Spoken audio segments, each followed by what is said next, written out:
lunch today, may bago na naman tayong idea for merienda na isi-share sa inyo. At maganda itong pang pika-pika lalo na sa mga handaan at pwedeng-pwede nyo ding pagkakitaan. And as always, ito yung madiskarte, kwela at matipid na kusinera. It's me, Hey Ice, and welcome to my channel!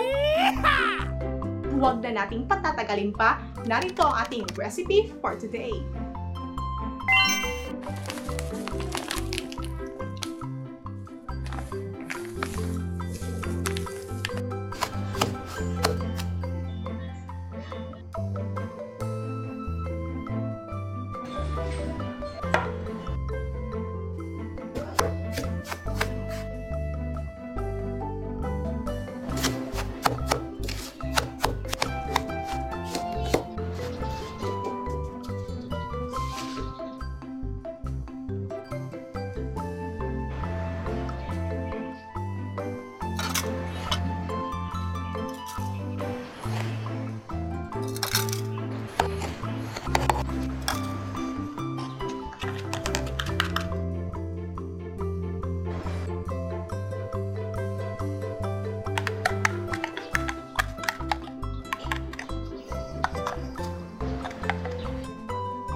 muli sa inyong panonood. And next is gagawa naman tayo ng isa na namang idea for merienda na tiyak magugustuhan nyo. Kaya huwag kalimutang mag-subscribe at click ang notification bell para lagi kang updated sa ating new recipe every week. And again, my name is Ice. Thank you so much and enjoy cooking!